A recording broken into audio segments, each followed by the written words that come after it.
Thanks for joining us on the Joy News channel. This is The Pulse. This afternoon, former chairperson of the Electoral Commission, Dr. Kojo Afari-Gyan, has been speaking today about the use of technology in Ghana's electoral processes. He's warning the country to hasten slowly in pursuit of IT in Ghana's elections. This afternoon, we interrogate his concerns and also hear from the Electoral Commission as well as political parties on their expectations ahead of these reforms. Not until I got into elections and we began to introduce technology into our work that I realized that indeed making haste slowly has useful meaning. We get to the concern shortly. With less than 2 weeks to the Asin North by-election, we build up to what is turning out to become an interesting contest, with 4 candidates submitting nominations to the Electoral Commission today. And you have all of these candidates being assessed, and of course it's set to be a mouse race. The former secretary to the Inter-Ministerial Committee on Legal Mining is also in the news. Charles VCU is securing this afternoon a court order directing the special prosecutor not to arrest him. But the Office of the Special Prosecutor says it does not require a warrant to make an arrest. We have details on The Pulse for you.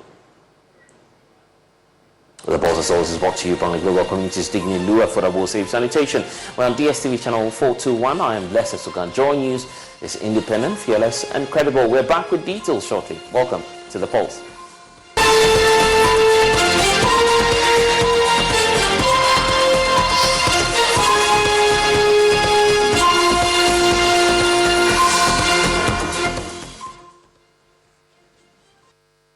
Well, and this afternoon we're talking elections. The former chairperson of the Electoral Commission of Ghana, Dr. Kojo Afari-Gyan, has cautioned against any form of rush to introduce technology into Ghana's electoral processes. Dr. Afari-Gyan is warning that although the use of technology has become convenient to electoral processes globally, it could spell doom for Ghana's elections if we do not manage it properly. He spoke a while ago at the University of Ghana's roundtable discussion on election technology and the future of elections here in Ghana. As for the making haste slowly, we found it extremely baffling because it appeared to be outright contradictory. Make haste slowly. As young students, they appear very contradictory. But the fear of God is the beginning of wisdom. You almost hear it every Sunday when you go to church. So it was not difficult to accept. In fact, it was not until I got into elections and we began to introduce technology into our work that I realized that indeed making haste slowly has useful meaning. I have since been preaching to election managers to make haste slowly in introducing technology, and I must say that some have ignored this advice to their own peril. The sermon of making haste slowly consists of 4 pieces of advice. 1, make sure that the technology you want to introduce is suited to your needs and the environment.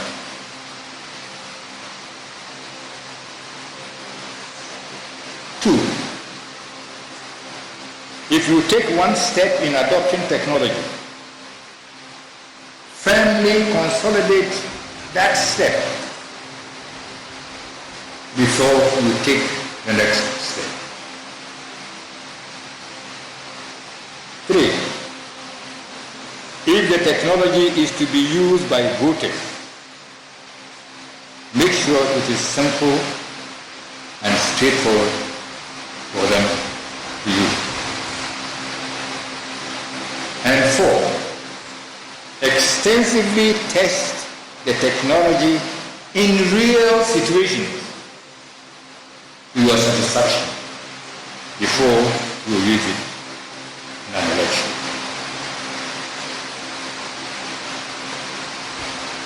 These together form what I have been preaching to election administration. Well, let me bring in one man who was there when the roundtable was conducted earlier today. In fact, Dr. Kwame Asantehene belongs to the Political Science Department of the University of Ghana that organized the roundtable earlier today. Doc, thank you for spending some time with us here today. We know that the parties are beginning to react to these concerns, but some are equally saying that the caution from Dr. Afari-Gyan is simply because of the timeline or the era in which he performed his duties as Ghana's Electoral Commissioner. This was a time when technology wasn't as high as, of course, you would expect, given the circumstances at the time in Ghana's democracy. But now things have evolved. Why not embrace wholeheartedly the idea of including technology in our elections? Yeah, thank you, Blessed. I'm not sure that Dr. Afari-Gyan is not doesn't support technology. No, he does. But what he's saying that, yes, much as we want to make use of technology, we must as well be cautious not to leave everything to technology and support it hand in hand with, manual, if you like. It makes a lot of sense because if you look at our part of the world, particularly this country, even though we are going digital, we are doing a lot of technological stuff, but how many people are involved? There are people who don't have the opportunity, they have never had opportunity to be in school to know how these things work. They are integral part of the society. There are rural areas where even people are ready to use technology, but access to send technology there is problematic. There are a lot of technical challenges that affect the full implementation of a technology program. So I think his statement was to that effect, that we should be mindful of this. Because in an election, the least that you do, you either disenfranchise people or you are going to allow people undue advantage, and that doesn't augur or doesn't bode well for a democracy, which needs to be what?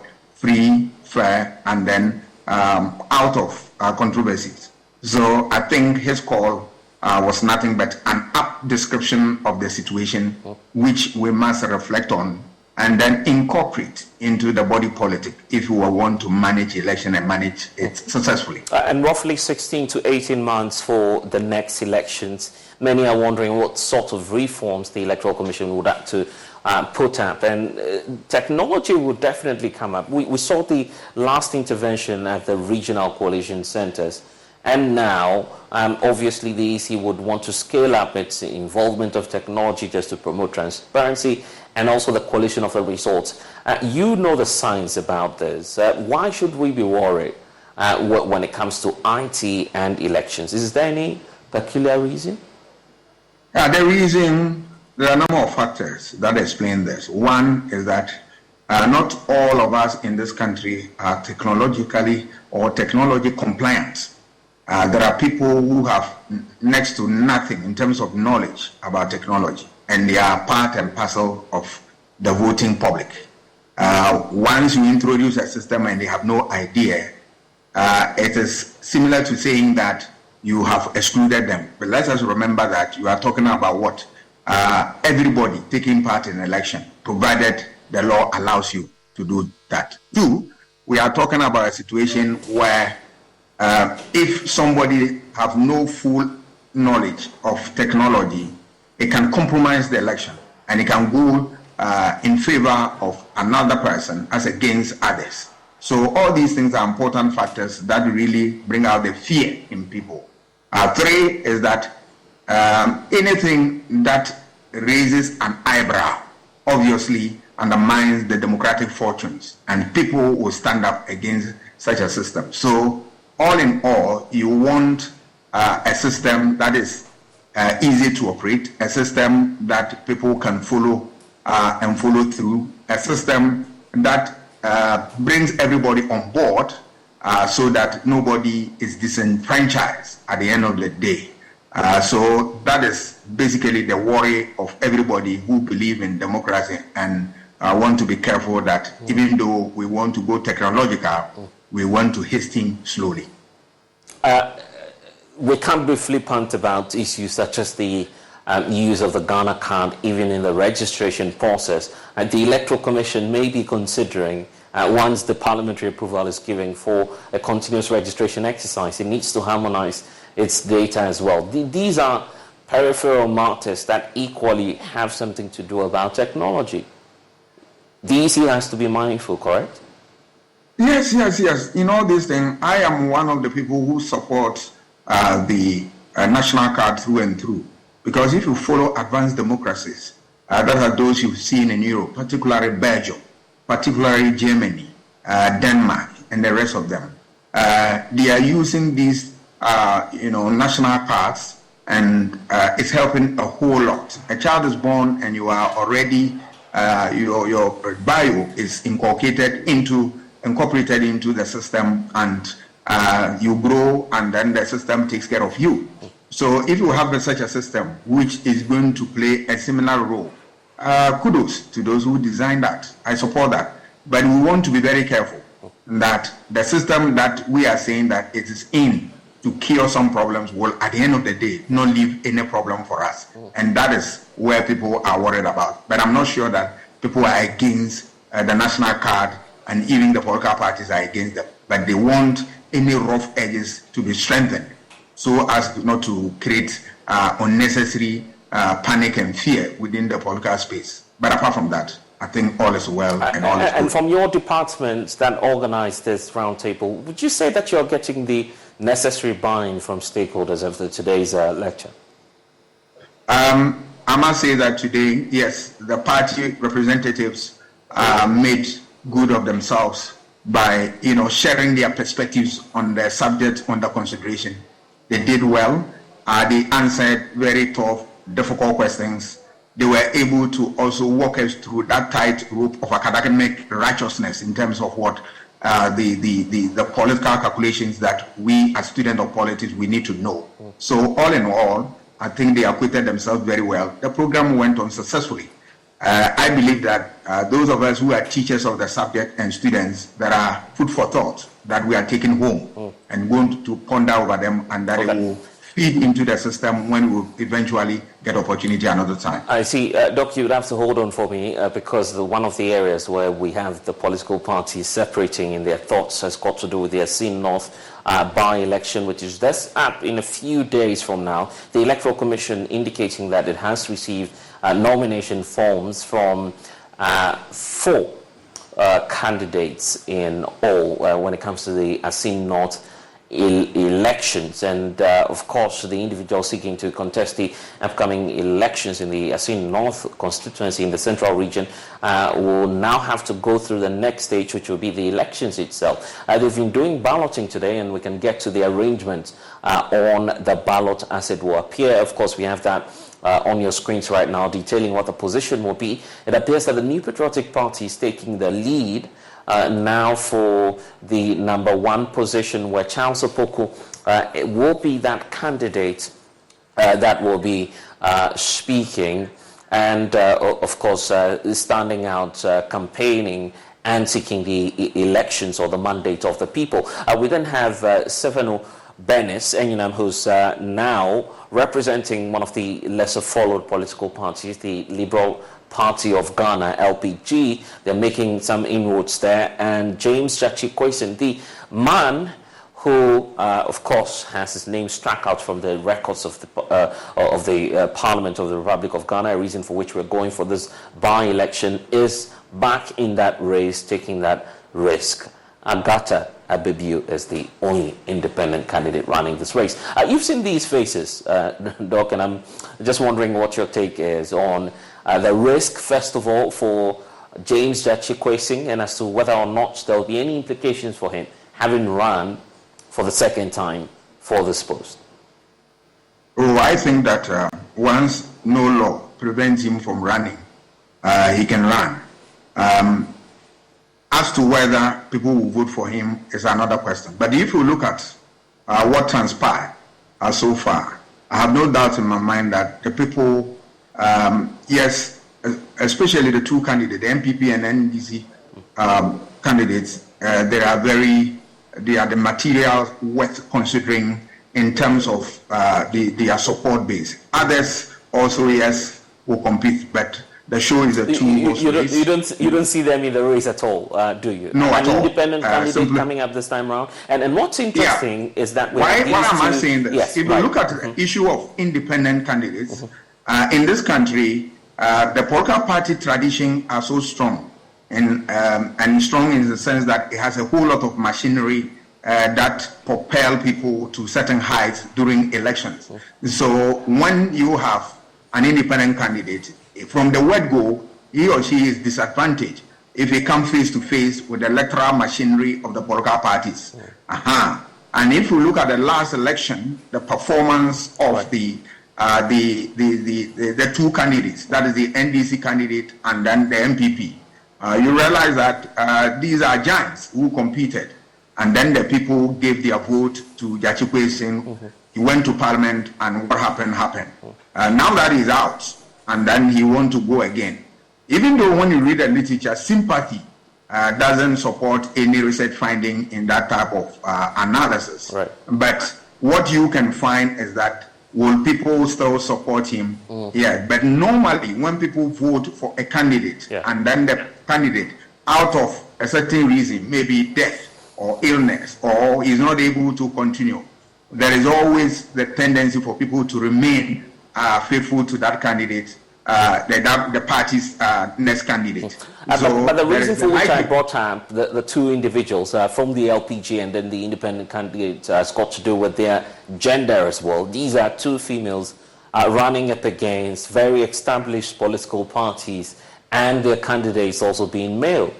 It does make a statement, isn't it? Gender is important in political calculation, no doubt about that. And as to whether our constituencies also take this thing into consideration, I will tell you without fear of contradiction that is no. They vote for parties, not based on gender lines. No, they vote for parties and party tradition. So if you look at the numbers in Parliament, this election is crucial for both parties, the NDC and MPP. And that once they send the candidate there and the candidate has not fully discharged his responsibility and was taken out of Parliament because of the court processes and all that, I believe that the people want to still maintain him so that at the end of the day, when it is all said and done and gets to Parliament again, we want to see whether he'll be able to discharge his duties as promised them in the last election and of course in this primaries. That is not to say that the NPP is going to fold their arms and watch them. They are going to give them a run for their money, in the sense that that constituency has been won the election 3 times by the MPP too. So there are no minus in the game. It's going to be a very interesting one. But I believe that Gyakye has a little edge over the MPP. Okay, I get that. But then for Charles Opoku, who's the candidate of the New Patriotic Party, he's coming from the same base as James Gyakye. That may trouble him, because looking at the dynamics, that gave him the electoral victory in the last elections. That vote or that area may be split this time around. Yes, you see, NPP is a very giant party with all the resources and all what it takes to run a campaign for a by-election. And they have been very positive in terms of their performance in by-elections. And the whole party machinery is going to be behind him and galvanize support for him. So yes, it's not going to be an easy contest, but as I'm saying, at the end of the day, the NDC has a little edge. But that is not to say that MPP are minus in this game at all. They are going to go there, and then in terms of the numbers that they need in Parliament, they want to put up their best, because if NDC is to maintain this seat again, then you know the dynamics in Parliament, and that is what MPP is going to work against.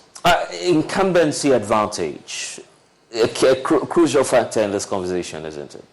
Incumbency has been an important factor in election, but at the end of the day, whoever wins, wins. I believe that a lot of homework will either confirm this theory or deny. But I always believe that incumbency have very little advantage. Otherwise, people who have been in power will never lose election. But they've been losing election easily, all right? So here, a lot of things, incumbency. What is the incumbency advantage here? MPP is in office. But what is it that they can, show to the people in terms of things that will influence voter choices? Then you are talking about what? The factors that influence voter choices. You are talking about the economy. Aseng North, they are also part and parcel of the economic situation we'll find ourselves. As improve, their lives improve and all that. It is one factor that electorate consider, and they are going to what? Consider this in this time around. Again, issue of constituency-specific issues. There are specific problems that face individual constituencies. Has the government been able to address them and all that? Looking at the economic difficulties the government finds itself, I have not been to that constituency, but I have no doubt in my mind that even if government has addressed them, he has addressed maybe a few of them. The rest remain, and those will become the building materials for a campaign for the NDC as against the government of the day. Okay. Of course, issue of the candidate itself. Did the candidate appeal to the electorate, the last election, for which reason they voted or did not vote for him? If they did, what is the point that they are going to throw him out now that there is opportunity to vote again? This MPP candidate, has he gained the confidence of the people compared to in terms of the last election, that they really want to throw away the person they voted for the first time and replace him with this? These are some of the questions that are going to come out. And of course, this whole campaign messaging around James Jachikwe has come up. You find that in the rhetoric where the NPP appears to be selling the message that he may go back to jail, or he may be jailed. He's never been in jail before. And that's been their message, partly. Could that work on the psychology or, the psyche of the electorates going into the contest, knowing that this is a man putting himself up for elections, but it may bring you back to the same point of a by-election? Yes, that message, obviously, where MPP is coming from, that's what they are going to use to campaign. But let us remember that that decision, that message is contingent upon the decision of the court, which you and I do not know. So the court will decide. But for now, in the interim, what happens? The decision rests with what? The electorate, as to how they see the whole process. They will determine who should give their vote to. But the court will obviously come out with a verdict that will stand the test of time on this matter. Mm-hmm. But obviously, from a political communication perspective, right, you cannot, MPP will definitely use that for campaign. But there's somebody that they have also put into office, and they did not see the end of his tenure. Right. That is, if you read the literature, there is always the tendency for people to give their vote to, so that he can go and continue from where he left off through accident or through any problem that befell on him.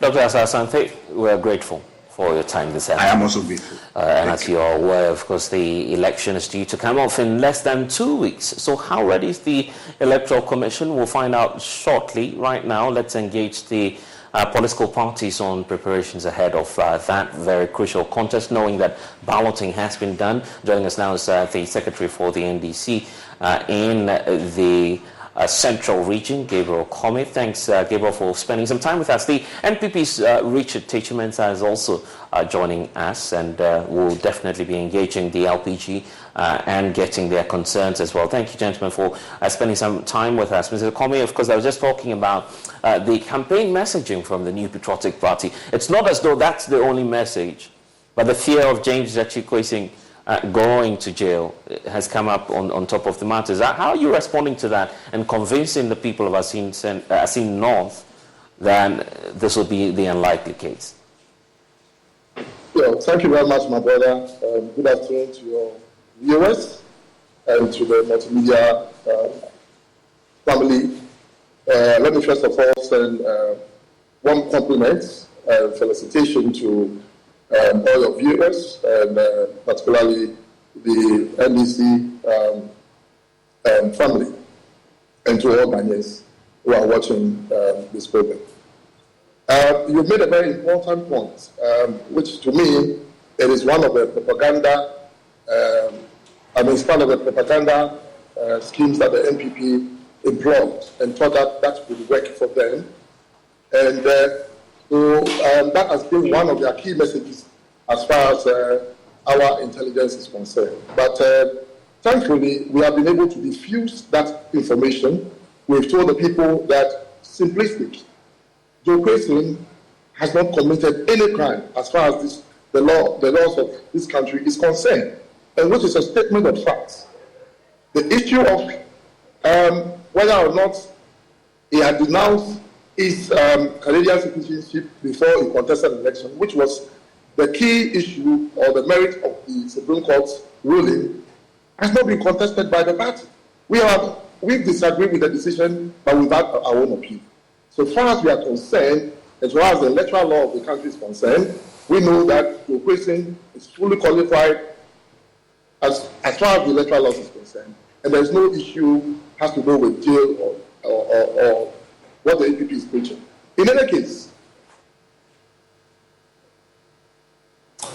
hello, Mr. Comey, are you still with us?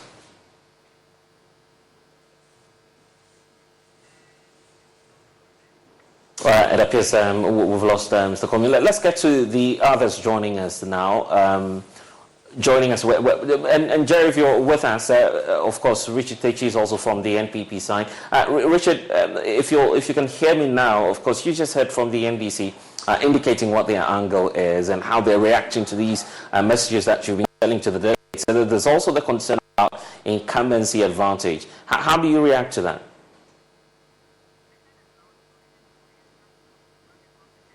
We seem to be having some challenges connecting with them. Of course, just gone by as the NDC sharing their issue about the readiness ahead of the elections, the by-election actually, which is happening on June 27. James Jachi Quayson will be facing stiff opposition from the New Patriotic Party again, and two other individuals are joining, women, very significant point to note, one being an independent candidate and the other joining in on the ticket of the LPG. Richard Techi is joining us. Richard, thank you for your time. I was just talking about the fact that the NDC's Comey was pointing out that they are seriously tackling you on the grounds, but yet you're determined to reclaim the Assin North seat. How are you going about that as the NPP? Thank you very much. Good afternoon to your viewers. As a party, we are doing very well with this campaign. The NDC had their candidates earlier, so exactly a week ago that we elected Chasopoko as our candidate. And since that time, the campaign has been very well, it has been going on very well, and everything points to the fact that we are indeed cruising to victory. Two things account for this. First has to do with the performance of His Excellency Nana Addo Akufo-Addo, the president in this constituency. This district, the constituency also doubles as a district. The district was created by Nana Addo in 2018 with Assin Breku as the district capital. And You see, the creation of the district has brought a lot of development to the constituency, and that is a very good thing that the people are really appreciating. We can all talk about the Ascent Praso, Ascent Fosu Road, which a chunk of it is within the Ascent North constituency. The AstroTurf, which is almost complete in Ascent Breku, the Chiefs Compound at Atrebuanda, the Agenda 111 Hospital, which is at the roofing stage, and a lot of developmental projects in the constituency. Then the second has to do with the achievement of the parliamentary candidate for the MPP, Chasopoku. He himself has achieved a lot. It will interest you to know that in 2018, when the district was being created, this assembly office was a problem. He donated his own house to be used as this assembly office, and that is a great achievement that the people are really appreciating. Apart from that, he has been organizing extra class for senior high school students. He has built a hostel for the Ascent State College, which is in Ascent Breku. He has equipped a lot of the youth with skills, and that is really helping. He has donated sewing machines, hair dryers to people. He himself has funded the surgery of a lot of the people in the constituency. He has paid their hospital bills and the rest. He has gone to the aid of widows and orphans in the constituency. And these are the things that are selling our candidates. And wherever we go, they are singing his praises. If you have seen the video and heard what the Asantehene said, he really recounted the developmental project the MPP has brought to Ascent North since we assumed office, and also recounted the achievement of the MPP candidate. So as a party, we are confident that come 27th, victory shall surely be ours. Accusations about incumbency abuse. We have not abused any incumbency. We have not done anything untoward as far as this by-election is concerned. My brother Nikomi, the NDC Regional Secretary, can attest to it that we have not done anything bad or abused any incumbency. And they are going to the villages, they are campaigning without fear of favor. We're also doing our own campaign without fear of favor. We have not intimidated anybody. A level playing field has been created in the constituency. We are selling our candidates. So we have not done anything bad. It's just that the people are going to reject the NDC based on their poor performance, based on the bad candidate they are presenting. See, the people are also annoyed that there is a party which came to lie to them in 2020 that their candidate wasn't a dual citizen. Now it has turned out that he was a dual citizen, and therefore he was not candid, he was not frank with the people. And for the NDC to come and apologize to them and ask for forgiveness, they are rather adding insult to injury or salt to injury, where they are insulting on top by presenting the same candidate who came to lie to them, who was not candid with them. And that's also a factor. So the people are really annoyed, and they are going to punish the NDC for that. One thing I want to place on record is that for the MPP candidate, he can relate with the people. He has stayed in this constituency, especially at Simbreku. He drinks their water, he eats their food, he sleeps in the community, and they know Chasopoku from infancy to where he is now. But as for the NDC candidate, Yachikwesi, for over 40 years, he has been staying outside the country, and they cannot attest to one thing that he has done for them in the constituency. But as for Chasopoku, the love is really organic. They can relate with him. They know where he stays. They know his house. When he comes into the constituency of Breku, they know his house. So, but as for Yachikwesi, he comes to campaign since 2020. He has never even slept in the constituency before. Really? He has never slept in the constituency before. So the love for Chasopoku is genuine. That the people can relate with him. That yes, this is our man. This is somebody that we know. This is somebody that was born and bred in this constituency.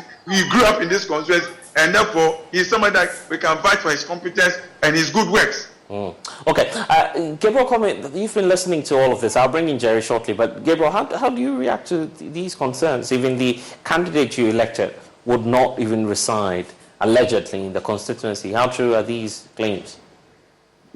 I think that it's easier said by my brother, which means for very good side.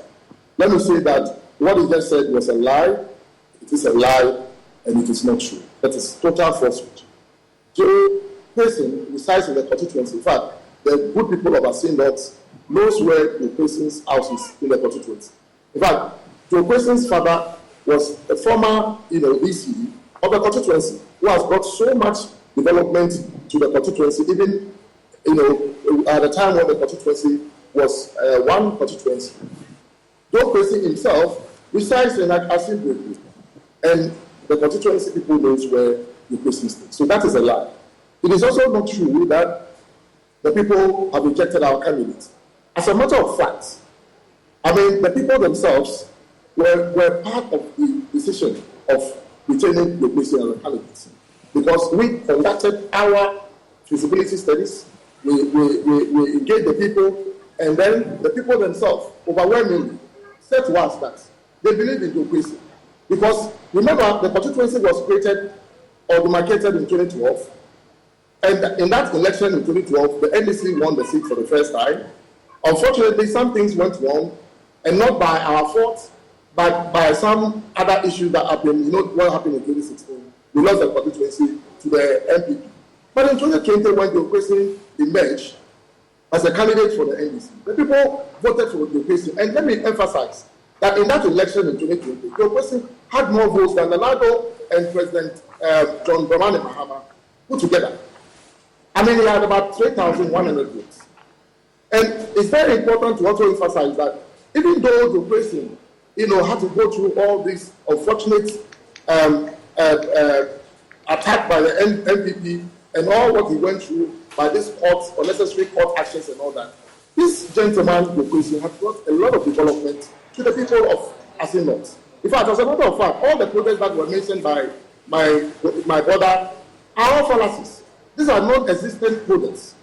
But by his own initiative as an MP, who couldn't even get an opportunity to even have the peace of mind to sit in Parliament, he's provided a lot of projects in the area of health, in the area of education, in the area of infrastructure, even human capital development. The people can attest to it.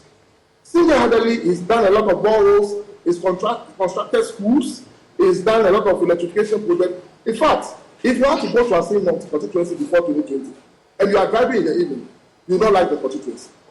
Even on the roads, very deprived roads, until we had these by-elections that the NPP began to rush to try and make certain interventions by way of providing some projects to people, which in any case is a project that they are doing just for these by-elections, which we know that after the by-elections, they will just pack their people. All the major projects that we see in Asantehene was done by the NDC and not the NPP.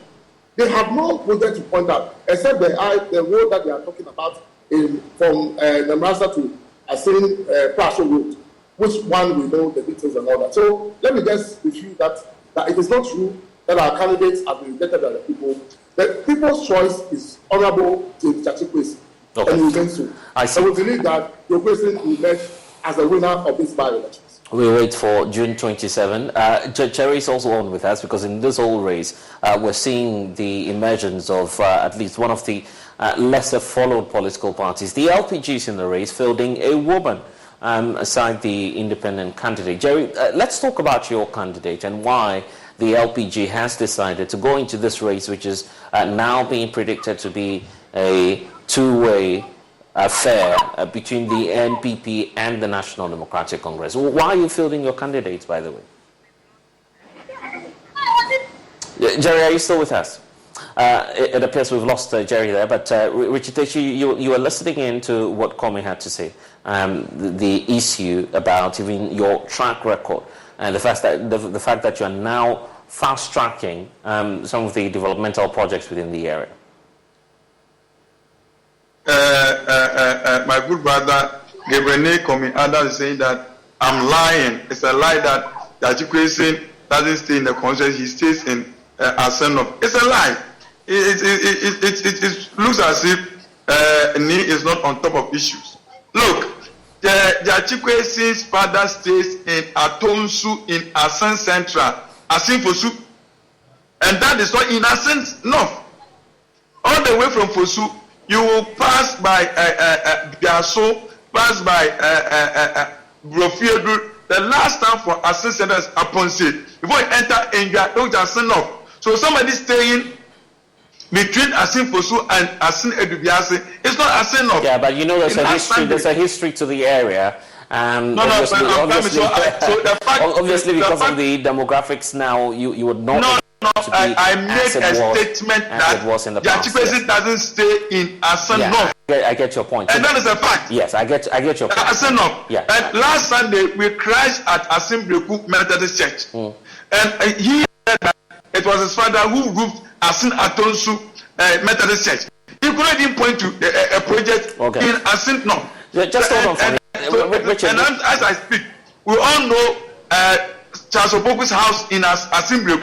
That even the NDC has gone to put a Achikwe's poster on it. Okay. It's a fact. Richard, here's what I want us to do. I want us to hold on. Let's break down the issues. I get the point about James Achikwe being resident or not. At least you were the ones defending, for instance, the Electoral Commission when the whole issue about being a resident in a constituency or having lived there came up. You said it was basically not a challenge and that the constitution... No, but I'm not saying that. I didn't say because I get that point. I haven't said that. Yes. I know you are taking me out of... I'm not taking you out of context. It doesn't so just hold on to contest. I am saying that people can relate with Asopoku. People can attest to the fact that he has lived with them, he drinks their water, he eats their food, and then he understands their problems better, and he can represent them better. That's what I'm telling you. Okay, I get that. Let's bring in Jerry also. Just hold on. But I'm not done with just what hold I'm on. saying. I'll get to you. I'll get to you shortly. Let's hear from the LPG as well. They're also in the race. Let's give them a chance. Jerry, you are fielding a female candidate. I was asking earlier why you've decided to do so, and now that the race is largely between the NDC and the NPP, as experts are saying, how do you intend to make an inroad?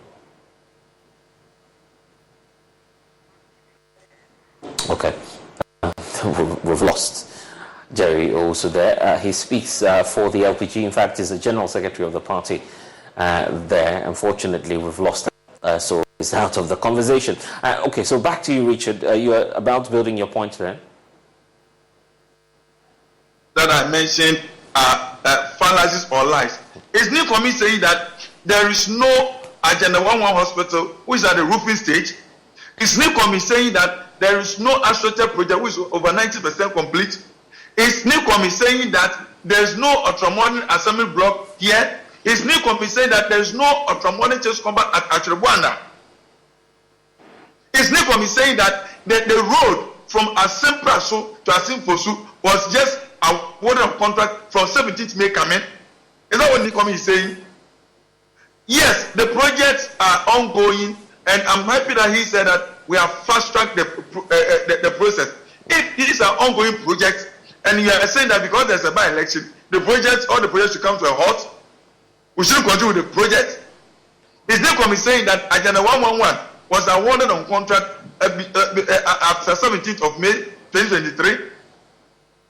These are ongoing projects. For Asante Akonfuni Road, all the drains have been done, and it's just left with bitumen surfacing. So it's Nikomi saying that all the drains and whatever, they were awarded on contract after 17th of May, that the Supreme Court ruling came out.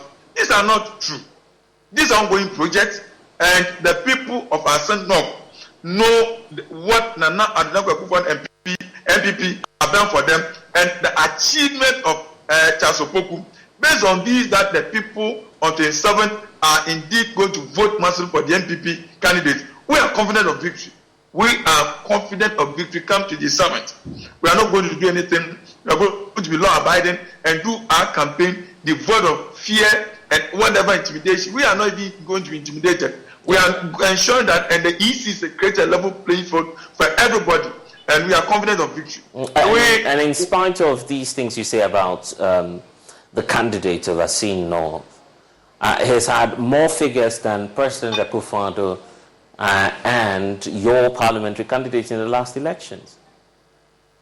That is a fact. And you see, well, you also bear me out that in 2020, the good people of Asinop did report their confidence in Nana Addo Akufo-Addo. He won the presidential ballot. It was a parliamentary ballot that, due to local issues, we lost to the NEC, to Yachukwesi. But after 2020, we've gone to the drawing board, and all those local issues have been addressed. And going to this by-election, those issues which resulted in our loss are no more there.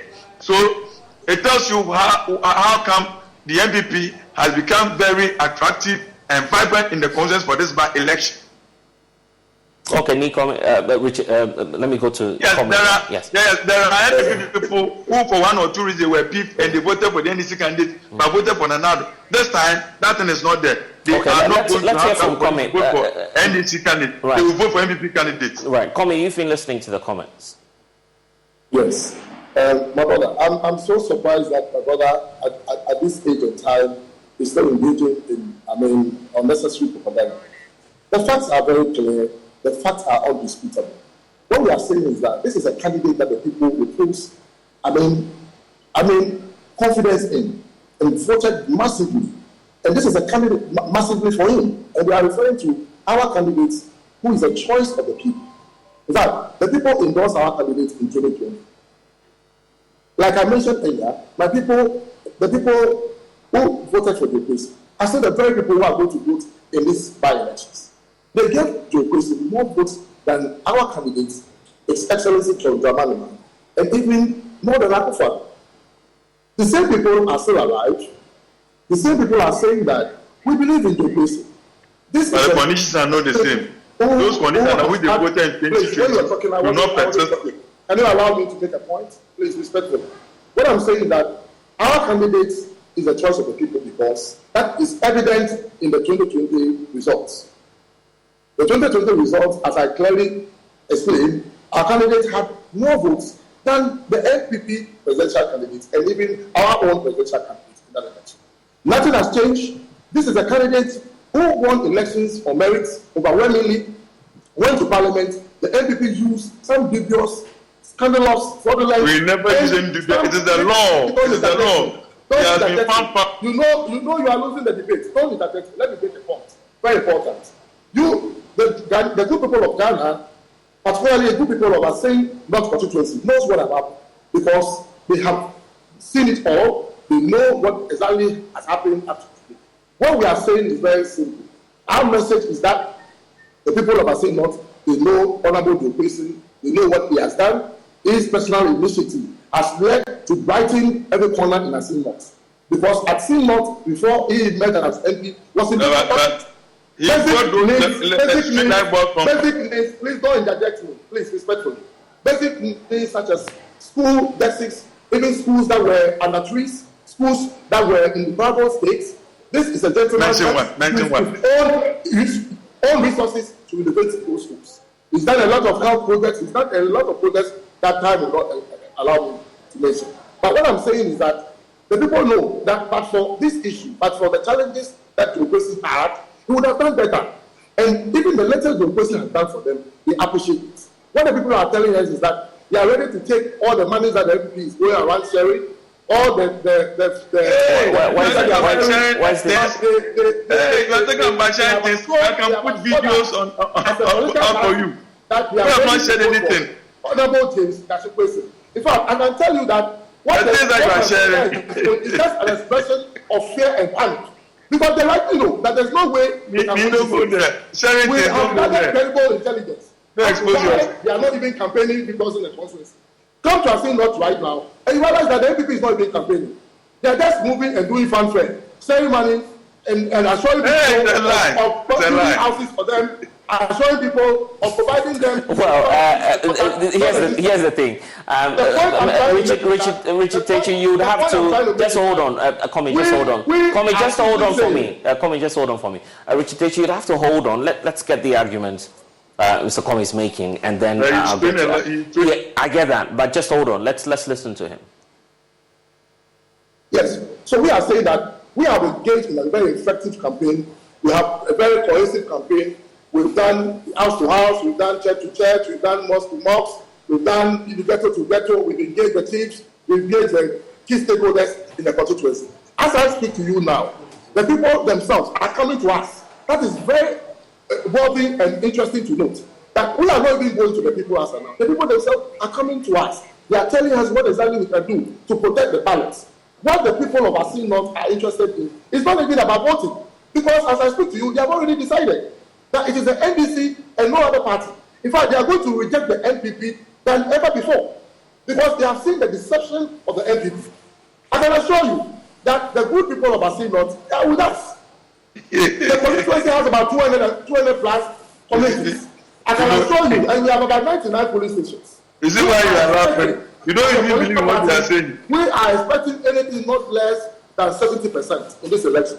If you have to decline, we are going to win this election overwhelmingly. 65% or more, 70% less. And we believe that the people are on our side because they've seen the light. They've read between the deception and the realism. The realism is that we have presented a candidate to them, a candidate who is real, who has been with them from the inception of the constituency to now. A candidate who has a track record, whose parents have contributed significantly. The family in entirety has contributed enormously to the development of the constituency. That is the candidate we have provided. A candidate who is a very honest person, doesn't believe in lies or deception. A candidate who believes, says yes and yes is yes, who wants to talk. This candidate of the MPP. Okay, let's I get the point. And what the people are asking is that if you do not even vote in the constituency, then what are you telling us? You are telling us I get that. Okay. You don't believe in the constituency. So, gentlemen, let's give way. My friend, gentlemen, just hold on. Has done this and that and that. Right. I can tell you that all these things are packaged lies, and it's part of their propaganda. Okay, let's give way to the LPG as well. They're also in the race. Jerry, let's try one more time. Jerry, also, can you hear me? Yes, I can hear you. Yes, we lost you earlier on. We keep having this banter between the NDC and the MPP. I'm just wondering where you're situating your candidate now, looking at the... Currently, I just left a village called Subiso. It's a large town. There's no road anywhere after that village. And as I speak to you, I don't know the last person who spoke, but as I speak to you, the NDC has 2 pickups and 1 Land Cruiser SUV distributing agro products and Wellington boots and cutlasses. They're giving that for free, I guess. They have a list that goes. There are people in queues. And there's a list that they're mentioning names. They mention your name, you pick your items, then you leave. They mention your name. Like they are doing it from town to town. Okay, but I need to point out that we're not able to verify this because I have videos I will share with you. Yes, I'm just putting that on record that we cannot independently. Just hold on for me. We cannot independently verifying what you're telling us. It's your account of what's likely happening within the honestly area. I am here. The reason why you were not getting me was the network. You know, those areas when there is no power at the places, right. You will hardly get network. That was why you lost me. Right. And I am telling you on authority, I have videos and pictures on my phone. I am going to share with Fred, so you can also see them for yourself, what the NDC and their candidates are doing. Vote buying, which we know that is a criminal offense, and Ghana Constitution frowns on stuff like that. So I am surprised if you think your candidate is credible enough, if you think your candidate will win. At Progressive, we know how much you love your recreational vehicles, so we decided to record this commercial in an RV. With a family on vacation. Mom, who are these people? Oh, that's Flo and Jamie. They're recording a commercial, sweetie. Don't they do that in the studio? Normally. No. But we wanted to feature a family who bundled their home and RV and saved with Progressive. Yeah, it looks like you're all out of chips. Okay, I think we'll just drop you off at the next gas station. Bundle your home and other vehicles with Progressive. Progressive Casualty Insurance Company, affiliates, and other insurers. Discount not available in all states or situations. Election. Why go around buying votes? Well, you're saying, you're accusing them. Yes, I said I will share the video with you just after this. I will share the video. I get that. But now let's talk about your candidates. Yes, Bennett Enyonam Sefenu is also with a team doing their house to house, telling people what they have for them. She hails from the Volta region, but has lived here with her family for more than 15 years.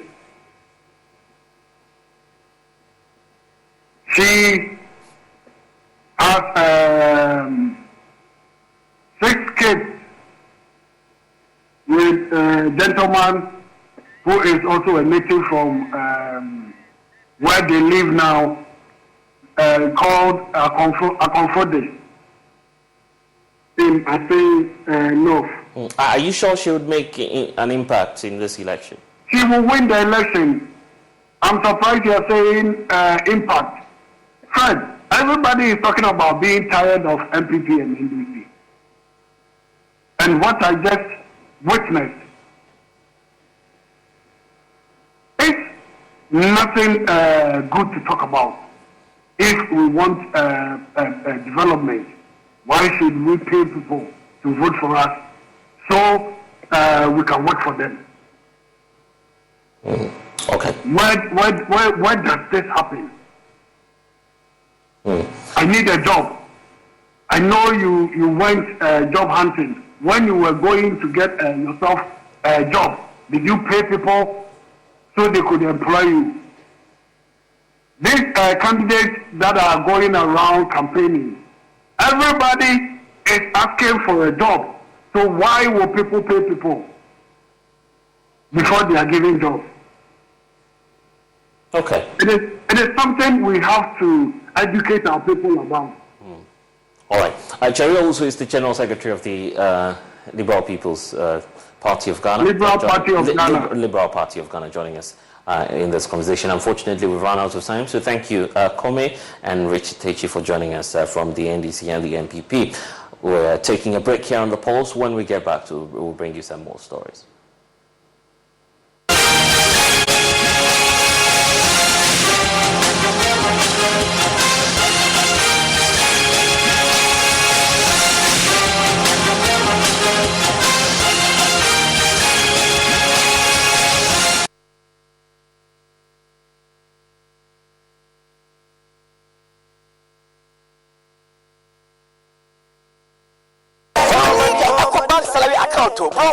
With the EcoBank salary account, you will enjoy free life insurance, free debit card, save while you spend, and an amazing chance to double your salary, and even more consolation rewards in the EcoBank double salary promo reloaded. This EcoBank salary account sounds interesting. What do you think? Yara, but maybe next time, Charlie. You know what?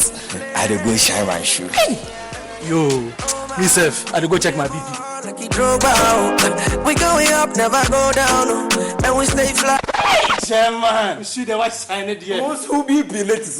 Open an EcoBank salary account today for a lifetime of benefits. You also stand a chance to win more than double your salary in the EcoBank Double Salary Promo Reloaded from now till July 31st. Terms and conditions apply. And the job life regardless. This program is under the supervision of the National Lotteries Authority under the Caritas Lottery Platform. The Pan-African Bank. Smile, Look lively, okay? Smile, smile.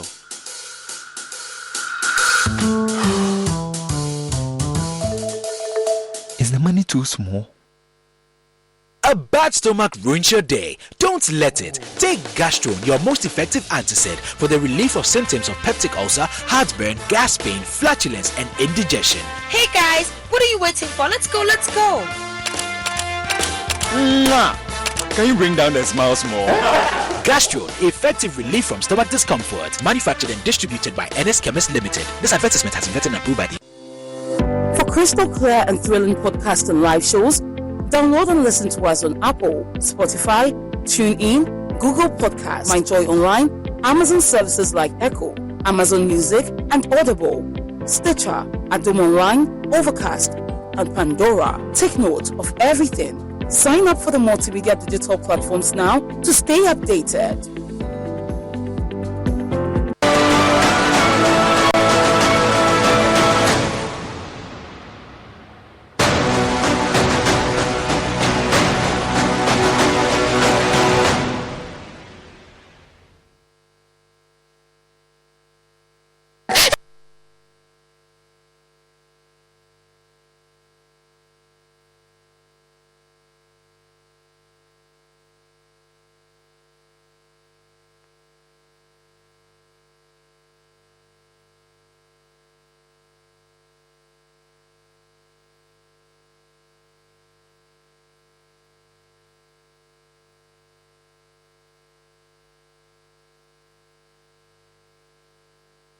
As Abodakwe has also asked the Office of the Special Prosecutor not to apply for any further warrant of arrest until the case is filed by Mr. Bisu will be determined. Now, the OSP has for more than 2 weeks been trying to interrogate Mr. Bisu for his role and matters relating to the Anti-Galamsey Committee. The office has declared him wanted by of course, any time from now, but then he's yet to show up despite assuring that he will do so. Legal correspondent Joseph Akable has the rest of the story.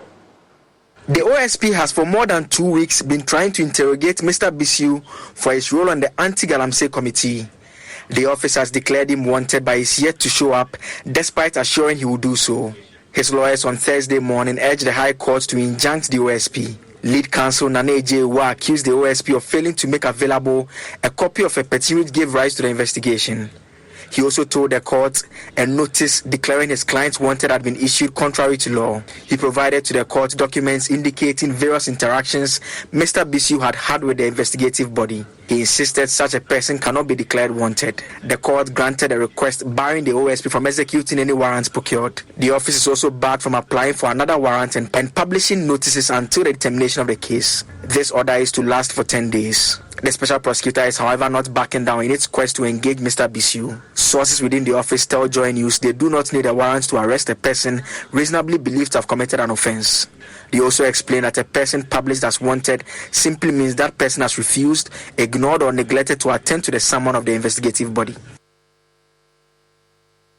Meanwhile, the minority in Parliament says the Special Prosecutor Kiti Ejabeng must go after the big Galamsey names and stop harassing persons like Professor Frimpong Boateng. Speaking to journalists in Parliament, ranking member on the Lands and Forestry Committee, Dr. Rashid Pelpo, called for the immediate arrest of the cousin of the President, Gabi Asare Otredakon, and Director of Operations at the Presidency, Lord Kome, who were all mentioned in that report by Professor Frimpong Boateng.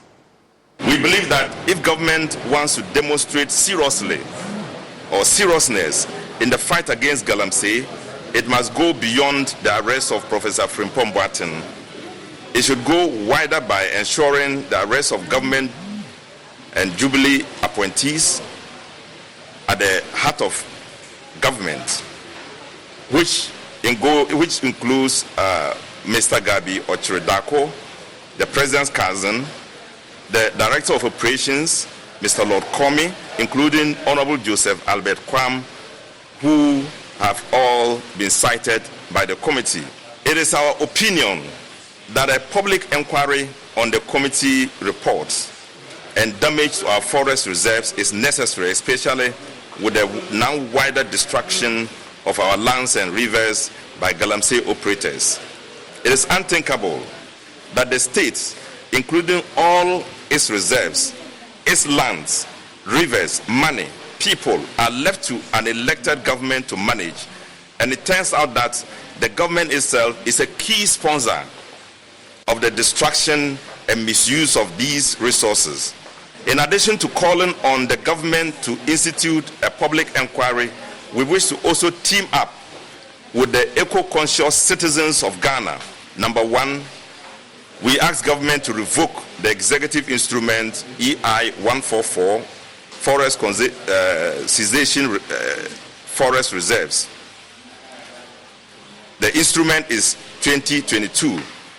The EI in operation will remove 361.50 acres of forests from Achimota Forest Reserves, and that's the lungs of Accra. Ladies and gentlemen, existing forests all over the country must be preserved. And still in Parliament, the minority wants government to put before Parliament its plan to replace textbooks with laptops in schools. The plan announced by Vice President Dr. Mahmoud Bawumia will cost the taxpayer 1.5 billion Ghana cedis, but the minority says details about this plan is scanty. According to the minority leader, Dr. Kaisala Tufosin, who was contributing to the debate on the approval of the GET Fund allocation formula, government must explain to Parliament the procurement processes and other details surrounding this project. Members expressed the need for government to present to this House a policy on government distribution of laptops to be used as a way to replace textbooks. The Speaker, this is particularly important because members will need to at least apprise ourselves with government drive as to the replacement of the laptops. Most particularly, that there is not every school that will have access to electricity. And what exactly is government trying to do to push in those areas as well? The Speaker, we were told that laptops will cost approximately 1.5 billion cedis. Now the formula is allocating 740 million Ghana cedis. 750 million Ghana cedis. That I saw 740. 740 million Ghana cedis. Speaker, that is what we have here. Special SHS DVET digitization innovation program, 740 million Ghana cedis. That is what has been allocated here.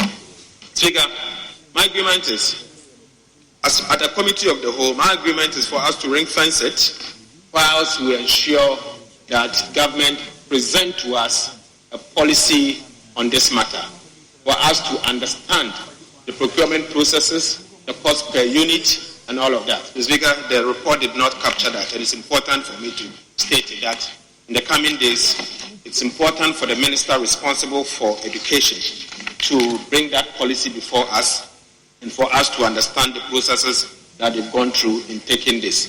And also, Mr. Speaker, in terms of distribution, are they going to cover half of the country now that they are only paying half of it, or they are going to cover the entire country over a period of time? Speaker, that details are not forthcoming, and so the minister must appear before us and to give us the details. We're taking now to matters relating to chieftaincy, because the Asantehene to the second has initiated processes to help end the Bawku chieftaincy disputes. The feuding factions in the area have already honored separate invitations by the Mensha Palace. The conflict, which has persisted for decades, has resulted in the loss of lives and property, stifling development in the area. Nana Yaljima has the rest of the story. Research by the West African Network for Peace Building indicates 23 lives were lost in Bawku conflict between January 31st and February 10th, 2023. Early this year, the installation of a new chief sparked violent disturbances in the area. Though efforts have been made in the past, including the deployment of military to solve the conflict, there have been no positive results yet. The Otumfuo spoke about the mediation efforts when the Minister for Chieftaincy and Religious Affairs, Stephen Asamoah Boateng, paid a courtesy call on him.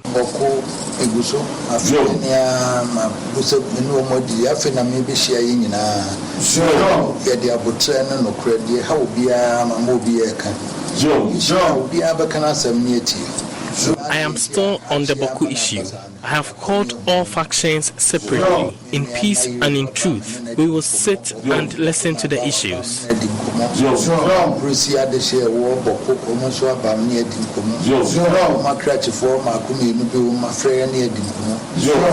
both factions will be allowed to speak out so we solve the issues. Already, I have spoken to the leaders of the factions and other relevant persons.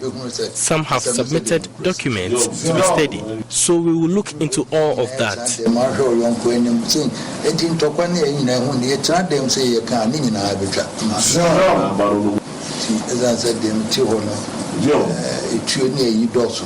We will all sit in one room and solve the issues. I have asked them to lay down their weapons.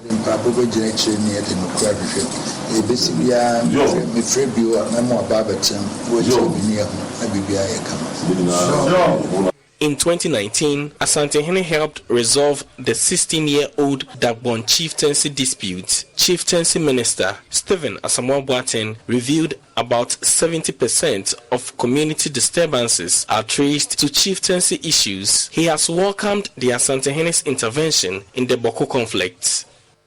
The money and the resource we are pumping into these areas is incredible. I've seen bills that we send police officers to go and separate the warring factions, and the bills that come after they've left. Even it's incredible. These are money that we could use to develop and help the youth mostly. So we want to bring down the number of disputes drastically. So I have segregated them into the short term and the medium and the long term. There are some which are long term, and the dispute has gone on for so long. The others that we can nib it in the bud very quickly, and then we have peace. So for Tumfor to take over, especially Bawku, for us as a government, we are very, very happy. The president has given the go-ahead, and I have also been supportive. And for today, publicly, has even told us how he's met the factions, and at some of the meetings, he will call me to witness what's going on. But we leave it to him. He has the wisdom, he has the knowledge, he understands the issues so well, and he has the capacity to bring the warring factions. I'm very happy. It's taking the pressure off the government a bit, and off my shoulders as well, and I trust he can bring peace to Bawku. For Joy News, Nana Yaojima, Kumasi. And we stay a while longer on the Bawku conflict because tomato sellers at the famous Techiman Central Market in the Bono East region are lamenting the negative effects of the conflict on their trade. The Queen Mother of the Techiman Tomato Sellers Association, Nanasewa Bonsu, says the conflict is adversely affecting their businesses as traders who travel to Burkina Faso through Bawku risk losing their lives en route to their destination. Bawku has over the years been an important trading center due to the fact that it is close to two major borders, Togo and Burkina Faso. However, the recent Bawku conflicts has scared many investors away from the once vibrant trading center. The effects of this seemingly unending conflict has gone beyond the borders of Bawku, as tomato sellers at the famous Techiman Central Market who travel to Burkina Faso through Bupe say the conflict is slowly putting them out of business as these traders risk losing their lives en route to their destination. Nanasewa Bonsu is the Queen Mother of the Techiman Tomato Sellers Association. The Bawku conflict has affected us in diverse ways. Our trading counterparts are relocating to the south, and we have to risk traveling through Bawku to Burkina Faso for tomatoes. Mama Faustina Donko on her part tells me that with the current happenings in the Bawku enclave, the only thing that motivates them to embark on this risky trip is the current economic challenges within the country. I am Sisium Papa, and you hear Pa and Yahotra, young Koda. Some Bokun Tokwano, yet what if not for the economic crisis we are currently going through, we wouldn't have been embarking on this dangerous journey. When we watch the happenings on TV, we wouldn't risk traveling there because even the Bawku indigenes are moving out of the town. So we are appealing to government to intervene for peace to prevail.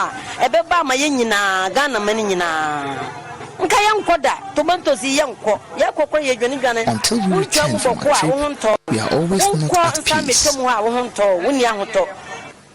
Aside the difficulties the Bawku conflict brings to these traders, the high cost of fuel prices at the pumps is also compounding to their economic woes.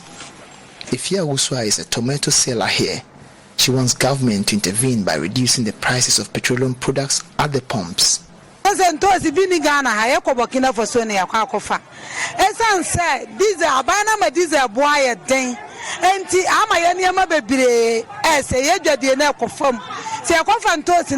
Cars can in Tia by say at on a boarding. Sikasu system so be the Baba Tardy. And yes, Rabali Bebre say, wanted this answer money a mamma from the answer before I want diesel is collapsing our businesses. So wanted this the prices of tomatoes now high due to the cost of petroleum products.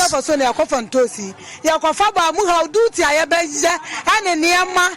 I feel so cry, Binum social box, but they say, Juma, this is Canary, Casika, government to come to our aid because we pay a lot of duty when we go to Burkina Faso, and this is honestly collapsing our tomato trade.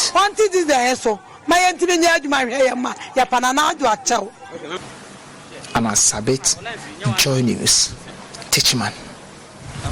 And barely 3 months after Joy News, the One District Some Factories Hotline documentary, government has started rolling out interventions aimed at resolving the challenges bedeviling the policy. One of the factories that was badly affected was the APEP Cylinder Manufacturing Company Limited, located at Ewutu Breku. Over 200,000 cylinders were locked up at the factory because the company was facing some unhealthy competition from a foreign company. The producer of the documentary, Richard Kochenyako, went back to the factory to find out what has changed. Here's more.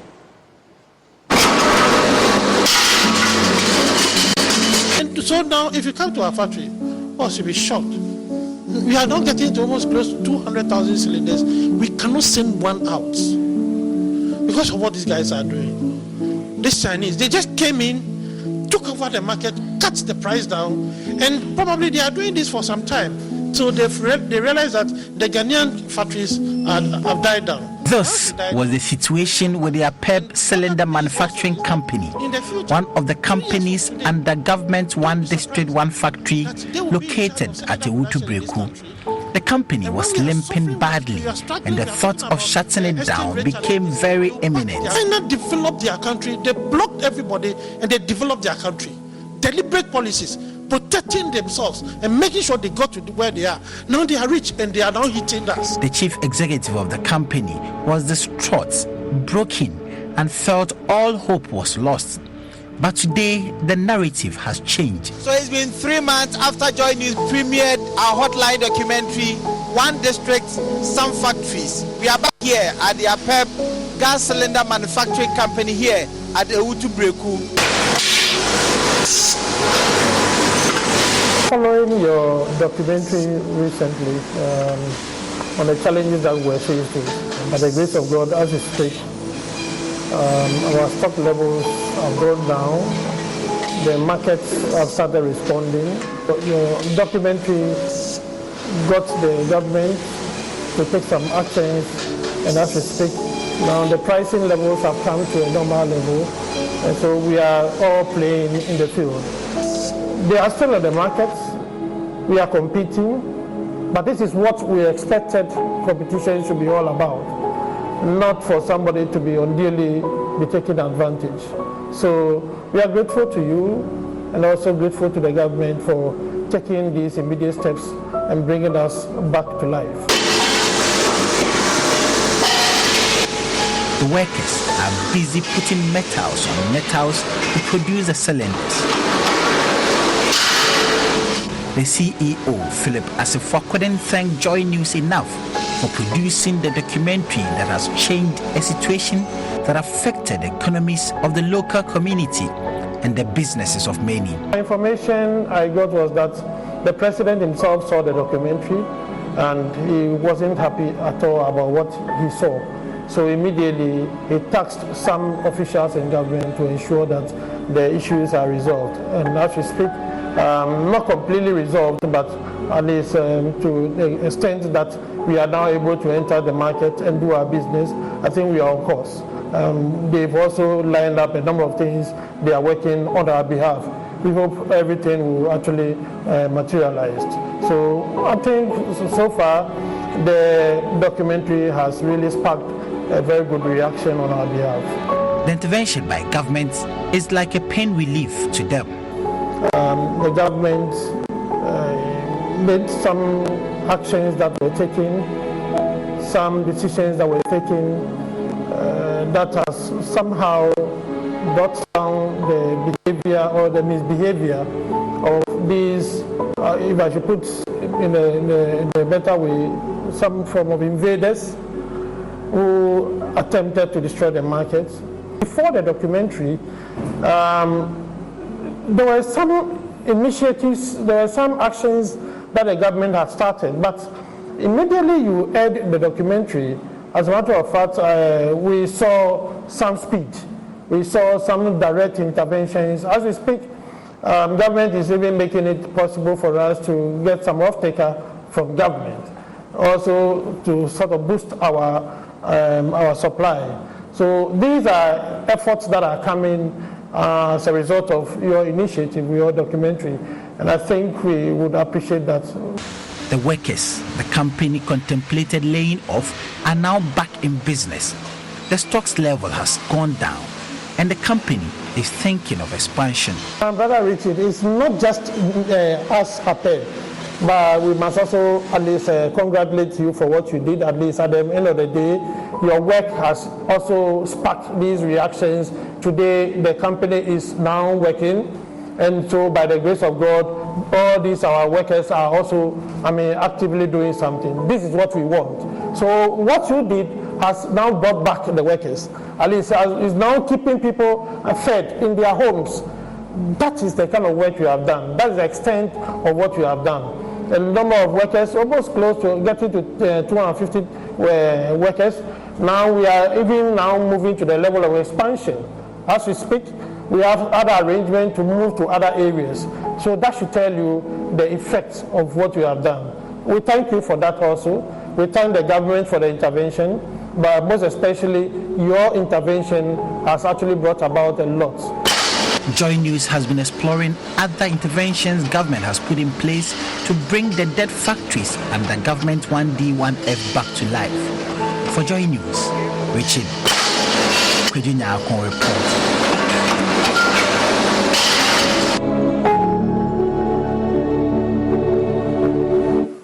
And our government says it has taken notice of reportage on the state of potholes across the country, key road networks across the country, and it is doing a number of maintenance works to fix them. This is contained in a statement issued by the Roads and Highways Ministry at the time. Of course, Joy News is running this current campaign, GH Potholes Exhibition Series, to highlight the devastating and deadly nature of potholes that have riddled many of the stretch that we find across the country. So the press release there issued on Twitter earlier today indicates that the attention of the Ministry of Roads and Highways has been drawn to concerns being raised by the public in some section of the media regarding potholes which have emerged on some roads in the country as a result of the recent heavy rains. The ministry wishes to state that that generally significant volumes of work are being done to expand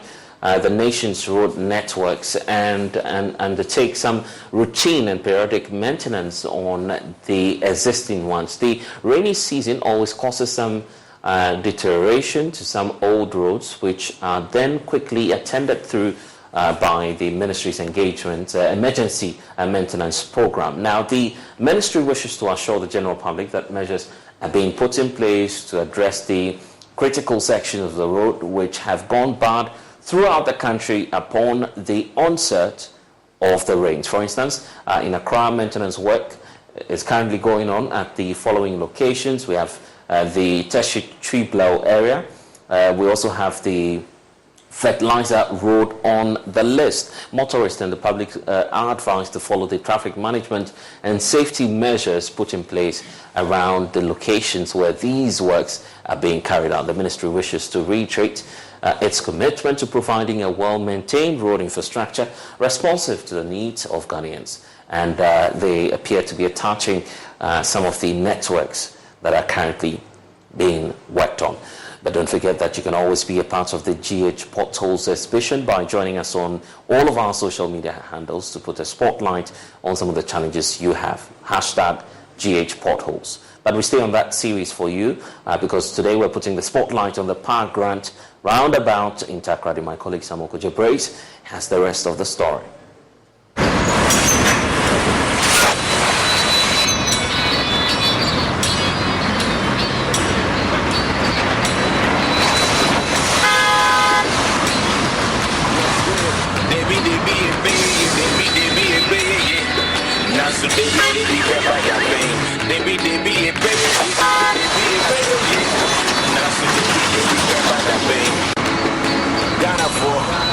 The potholes have been developed in the southern part of Runabout and northern part of Runabout are being developed.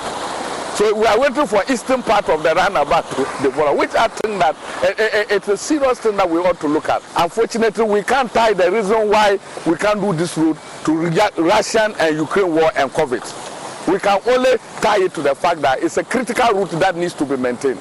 That's Charles Mintaba, a social commentator in the Western region, lamenting how deplorable the Park Grant roundabout is currently. This route is critically important, as I cited. As we stand here, if you want to go to any part of the city, you can go, because all roads coming from any part of the city, New Takoradi, Sekendi, Vodafone, ECG, Town, link up to the Park Grants. So that is why I think that it is so critical that we cannot waste time. We have to forgo other areas and ensure that this is fixed concerning the critical nature of this route. The Park Grant roundabout is a very critical route in the Sekendi Takoradi metropolis. It connects most part of the city to the Takoradi harbour, two important hospitals, the Gapoa and European hospitals. It also connects the ECG regional office, the GMPC operational headquarters, GASEM, and the main market centre, among several other important places in the metropolis. The sad story, however, is that the stretch is riddled with potholes.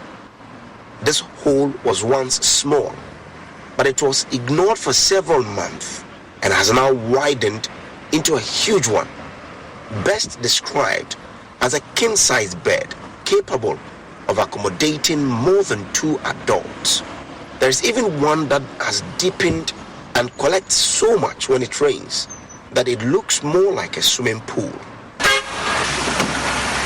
So this is the Park Grant roundabout here in the Sekendi Takoradi metropolis, named after one of Ghana's founding fathers, Park Grant, George Park Grant. But as we speak, how do we as a country intend to honor his memory? What we've decided to do is to honor him with potholes. Like you see behind me, several potholes surround this roundabout. So in our estimation, the best way to honor someone who did his best for this country, Ghana, is to rather allow potholes to build up around a place we named after him. Charles Mintaba is not happy. So let's assume that Park Grant was seated here alive. Will we allow this route to deteriorate to this state? There are people who will not want to pass here just because of the state of this road. So if we named this place after Park Grant, and the actions and inactions of city authorities have gotten to a state that we cannot work on it, and people who would have passed here to honor Park Grant don't pass here, what have we done to Park Grant? And for me as a resident, that is what goes through my mind. We stood here just for the past 1 hour. You realize that there are some big trucks that they have to tow off from this place because of the deteriorating nature of the road. It has gotten it has gotten to a state that when it rains and you are in town, you have to decide to change your routes, because if you don't take time, you may be locked up here. He wonders why authorities have allowed the Park Grant roundabout to deteriorate to this level. Because the money involved in fixing this road, I don't think that it is something that some individuals cannot do. But we are in a country that when you have your money to come and fix the road, they will tell you that city planners will have to So what at all is the problem that city planners cannot fix now? Knowing the critical nature this road is. If you are coming from Sekendi, you have to use this route. If you are coming from Beach Route, ECG, GSTS route, you have to use this route. If you are coming from Ghana Telecom, you have to use this route. If you are coming from town, Market Circle, you have to use this route. If you are coming from New Takoradi, you have to use this route. So the question is that the critical nature of this route should not have pot wells develop around a prominent person who we name after him program. And that is why I think that it is a state of emergency.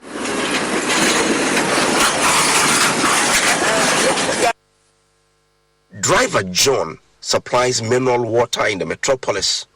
He says it is sad that all the officials of the region use this stretch but have looked on unconcerned. What you say, good master? We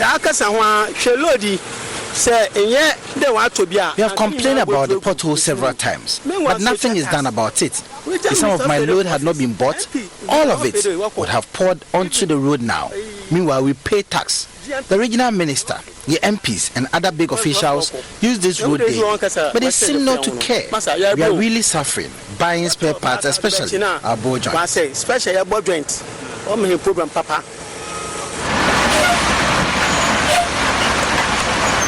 To protect their vehicles from slumping into potholes, some drivers have now resorted to climbing into the perimeter of the roundabout, destroying the curbs. Boss. Being in Sekendi Takrady, the capital of the region, yet look at the state of our road. Is it good? This is a disgrace. It must be fixed. We are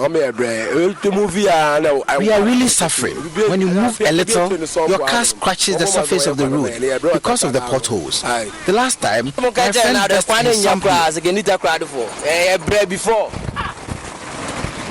To Charles Mintaba, the city authorities must act quickly to get this fixed.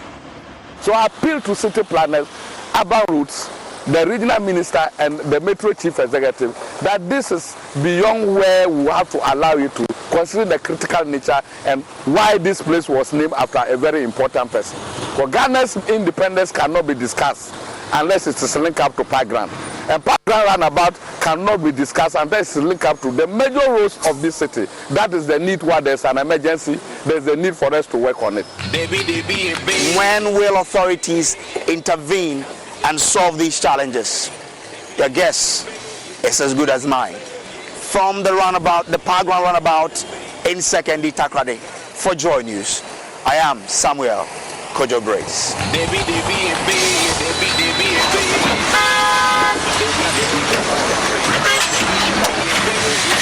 And the campaign is still on. Just move on to your social media platform, particularly on Twitter, Facebook, just hashtag GH potholes and share with us the challenge in your community. You're still watching the Pulse on the Joy News channel. We'll be right back.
builders of his house and sellers of his cars give him a percentage for every contract he brings. My opponent sits here and turns against the motion for once having for making money legally. Wrong!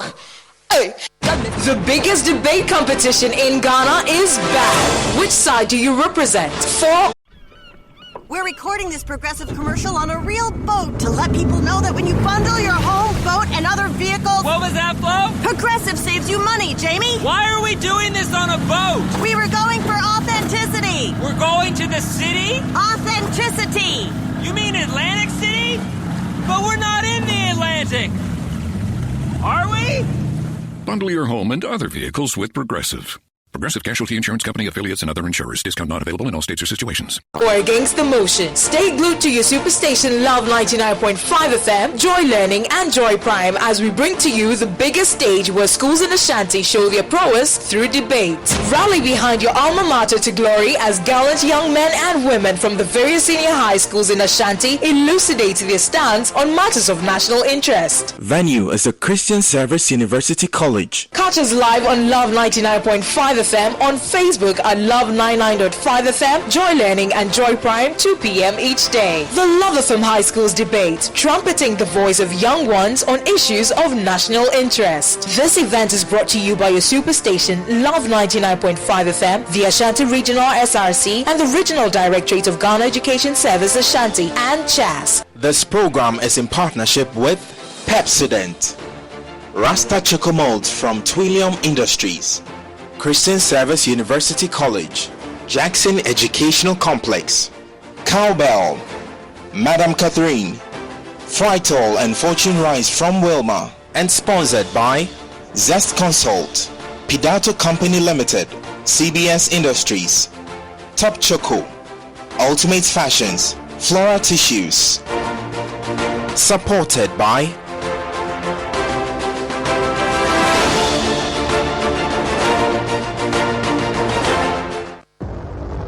every young woman in Ghana is going to be empowered enough to be the light and the heart of our society. I am committed to ensuring that these NGOs are supporting government efforts and not the opposite.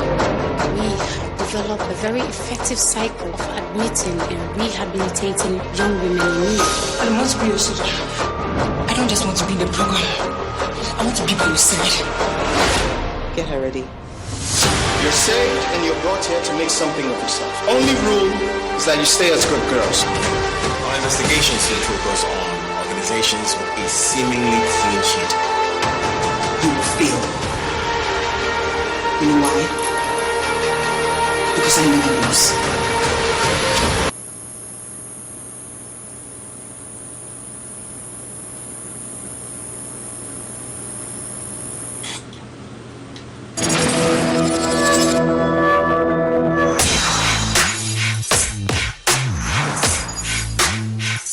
That we've had news file over the weekend, and an interesting part of the conversation focused. Oh no, we are out of range.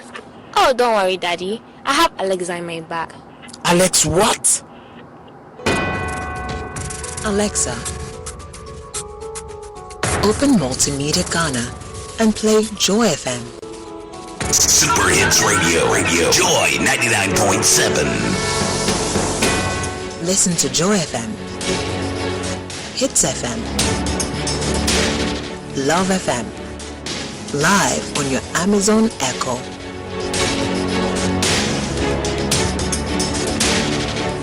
Listen to your favorite multimedia radio stations live on your Amazon Echo device by saying, Alexa, open Multimedia Ghana, play Joy FM or Hits FM or Love FM. Or catch up on your favorite podcast by saying, Alexa, play, and then the name of your favorite podcast from Multimedia Ghana. For a list of all podcasts available, say Alexa. Ask Multimedia Ghana to browse programs. On air. And we are back like we never lost signal. Alexa, welcome to Multimedia.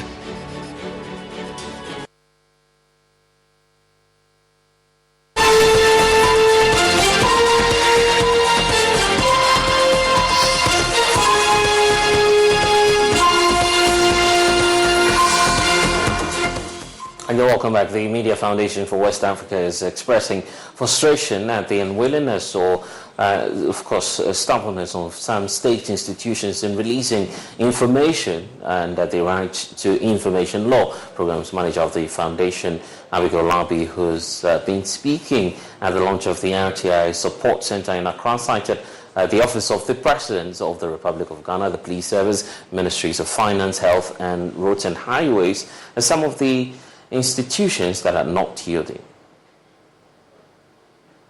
The MFW's non-profit journalism newsroom, the Fourth Estate, has had to do a number of requests on public institutions. Even under our own local governance project, we've also have worked with citizens groups where we've made several requests on local assembly authorities.